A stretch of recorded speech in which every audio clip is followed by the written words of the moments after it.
Hi, my name's Rishi, And I'm Abid. and today we're going to be talking about regenerative braking. So this is an electric car, and electric cars are a little different from regular cars because they use electric motors instead of internal combustion engines to drive. These motors are special because they allow for regenerative braking, which is what we'll talk about later today. And we'll also be talking about the real world impact of these motors and regenerative braking and kind of conclude by summarizing all of it. So normal braking with like normal cars or like the normal brake pads and stuff is normally done by hydraulic friction brakes. So basically when you press a brake pedal, it'll increase the fluid pressure in a master chamber. And then this pressure like pushes the brake fluid through, or it uses piston. It pushes the brake fluid to push a piston through like a series of pipes, and it squeezes the disc, which slows down the car by slowing down the wheels. And this is all like the brake pads slow the wheel down by using friction, which is converting kinetic energy into thermal energy. And this is kind of a visual representation of what I was talking about. Like someone presses the brake valve right there, or brake pedal right there, and then the master cylinder pushes the brake fluid through smaller and smaller pipes, and those pipes increase pressure using Pascal's pressure rule, and the brake pads press on the piston, or the brake pads press on the rotor and slow down the wheels. How or regenerative braking is used through just the mo electric motors themselves because they're reversible.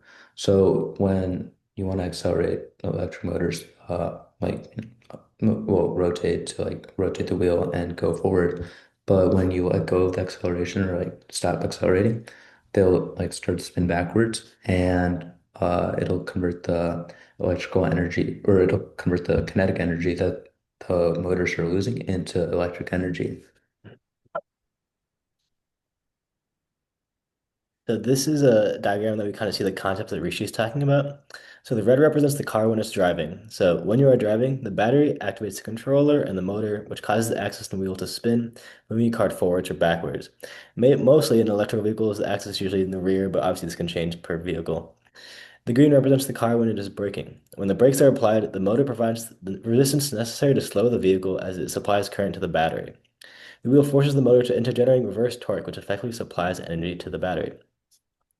And then here we have another diagram, which kind of builds upon what we say. However, this one is for a hybrid vehicle, which uses both gas and electricity, but mainly uses regenerative braking. It depicts the use of an engine, clutch, and inverter, which are different from the previous diagram. In addition, a mild form of regenerative braking can be achieved by using a clutch. The clutch engages when the vehicle is braking, causing the alternator to help slow the engine as it charges the battery. However, as I said earlier, hybrids mainly use regenerative braking, but then kind of use both interchangeably. So now we're gonna go into the physics behind regenerative braking. So basically, when the acceleration is like stop accelerating the car, the motor applies a torque in the opposite direction of the wheel's rotation, and the opposing torque moves the rotational kinetic energy from the wheels. And by the work energy theorem, that negative work must reduce the car's kinetic energy, which then becomes the electrical energy that goes into the battery. And these equations are just showing like the general relationship of the torque of regeneration, which is like the opposite of the wheel's torque, and then the work energy relationship. And the third equation we have right there is the mechanical power that is produced by this, and that is produced by the brake. So like the force of the brake times the velocity of the car equals the power. And in the next slide we have more equations. And this is kind of like the overall like uh, kinetic to electrical energy like equations. So at the top we start off with like the electrical energy of the battery is the total like the integral of the power divided by the efficiency. That symbol right there is eta, which symbolizes efficiency. So like efficiency lost is the efficiency that is, or like the efficiency of that, um, the of the, sorry, the energy that is lost, like that is not converted, and that equals like 1 over to the efficiency kept, which is like what is kept in the battery.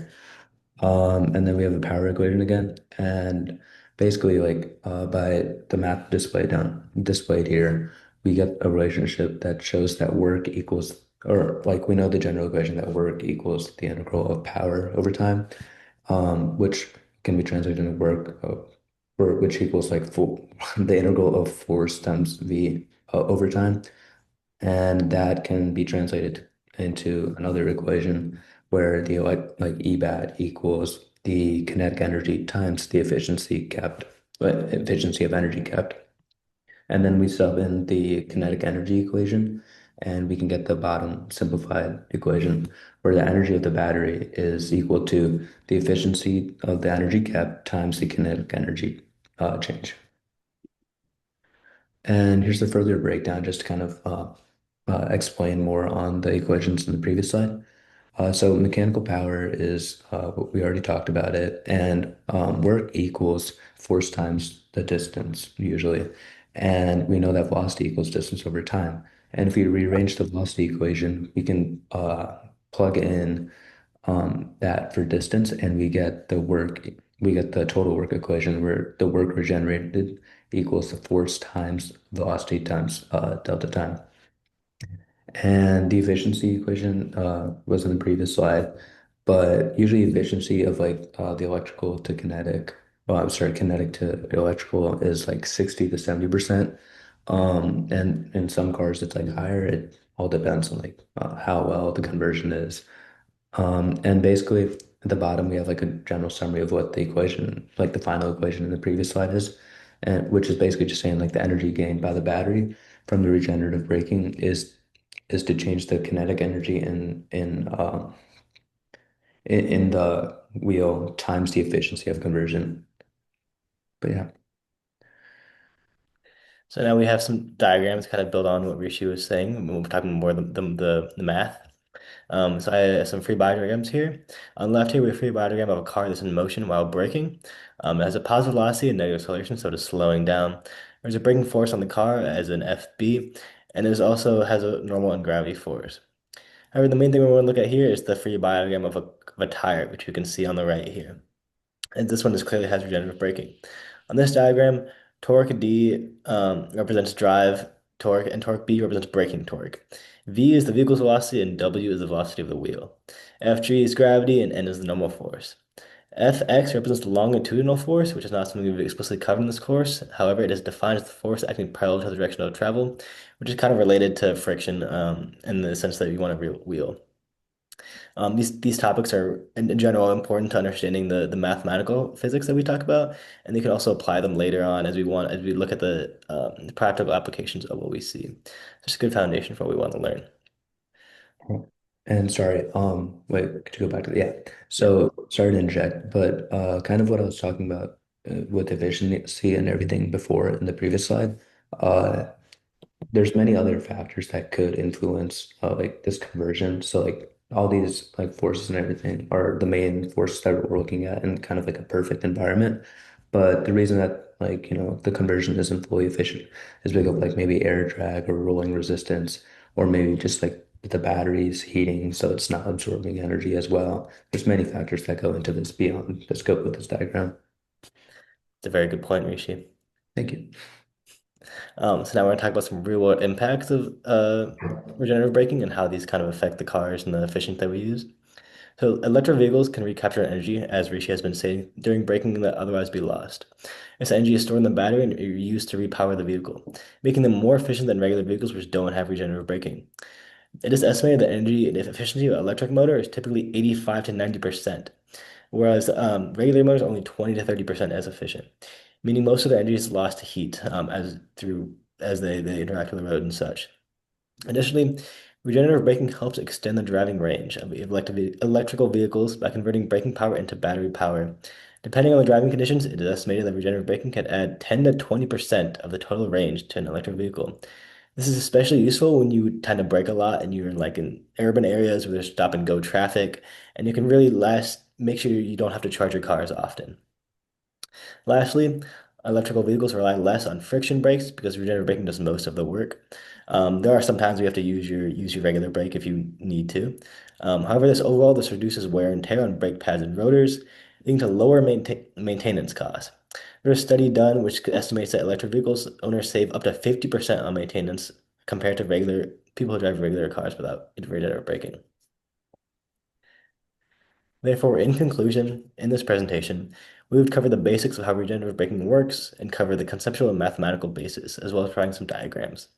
We figured out how to combine concepts like torque, energy conservation, momentum to understand how something that we see driving around every day works. We've also covered some more advanced physics topics, which we've not covered explicitly in class, but also are a good explanation of why regenerative braking works and how these relate to what we have also learned in class. Lastly, we cover the benefits of regenerative braking and how this serves to benefit both the driver and the car itself. And then here are our sources that we used in this presentation. Thank you. Thank you.